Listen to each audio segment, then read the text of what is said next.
Hola, ¿qué tal? Muy buenos días. Hoy vamos a ver la función inversa.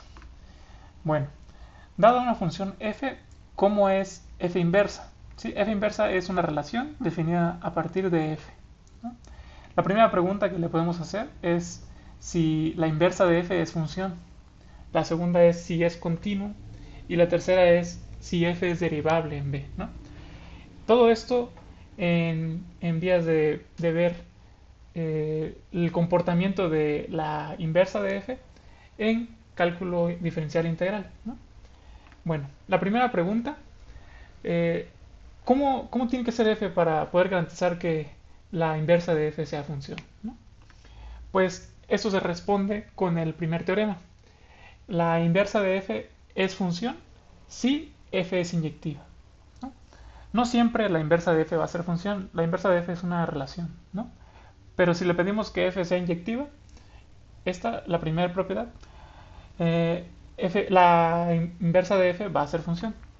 Entonces esta va a ser uno de los primeros teoremas importantes, ¿no? La segunda cosa es cuándo f es inyectiva, ¿no? Es decir, si ya sabemos que la inversa de f va a ser función, si f es inyectiva, le podríamos preguntar cuándo f va a ser inyectiva, ¿no? Y esto lo podemos responder con el lema 1, ¿no? Si f es monótona, es decir, monótona creciente o monótona decreciente, entonces f va a ser inyectiva, ¿no? Esto ya es una condición suficiente para garantizar que f sea inyectiva, ¿no? Y lo siguiente que podríamos hacer es, ¿se cumple el recíproco? Y la respuesta es no, ¿no? Desgraciadamente no es suficiente pedirle inyectividad para garantizar que sea monótona, ¿no? Pero podemos agregarle hipótesis, ¿no? Y esto es una pregunta válida, ¿no? ¿Qué más le podemos pedir a f para que se cumpla el recíproco, ¿no? Pues esto es con el teorema 2, ¿no? Si f es continua e inyectiva en un intervalo, entonces f es monótona, ¿no? Estas tres propiedades, que sea continua e inyectiva en un intervalo i, ya garantizan que f sea monótona en i, ¿no? Y esto esas tres propiedades ya nos responden la segunda pregunta, ¿no?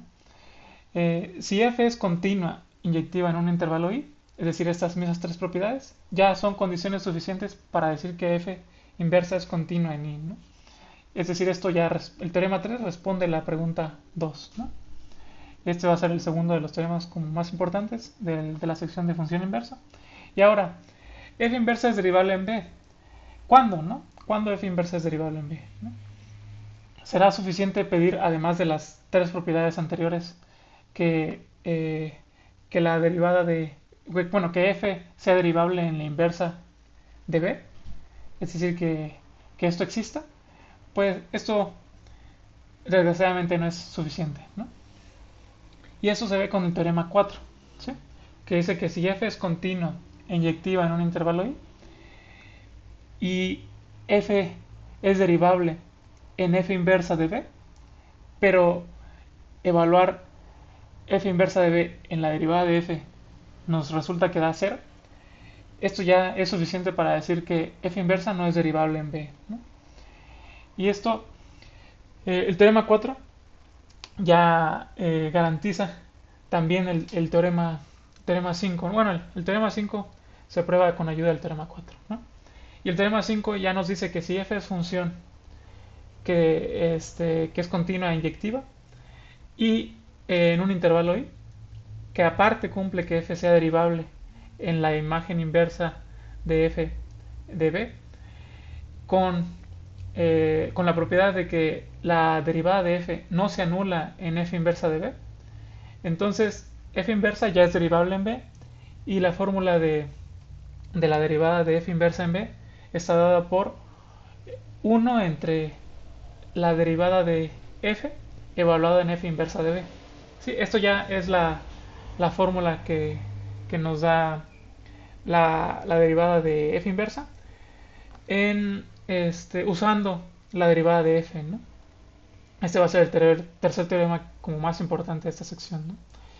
Entonces, Las tres preguntas que nos planteamos fueron: ¿f es función? Esta pregunta se responde con el teorema 1, ¿no? ¿F inversa es función? Sí, solo sí, f es inyectiva. La segunda pregunta que nos planteamos es: ¿f es continua? Y se responde con el teorema 3, ¿no? Tenemos que pedirle, además de inyectividad del primer teorema, tenemos que pedirle que sea continua en un intervalo i. ¿Sí? Eso ya son condiciones suficientes para que f inversa sea continua. Y la tercera pregunta era: ¿cuándo f inversa es derivable en un punto? ¿No? Y eso se va a responder con el teorema 5, que además de pedirle las tres condiciones del teorema 3, que es decir, que sea continua e inyectiva en un intervalo i, también tenemos que pedirle que f sea derivable en f inversa de b, ¿no? Y que esa derivada de f evaluada en f inversa de b no se anule. Esas van a ser las condiciones donde vamos a poder decir que f inversa es derivable en b, y vamos a poder dar de hecho la fórmula de su derivada, ¿no? Y este diagrama es como muy importante porque nos resume todo lo que deben de saber de función inversa y las respuestas a tres preguntas comunes en cálculo diferencial integral acerca de la inversa de f, ¿no? Entonces esto sería todo por parte de la función inversa.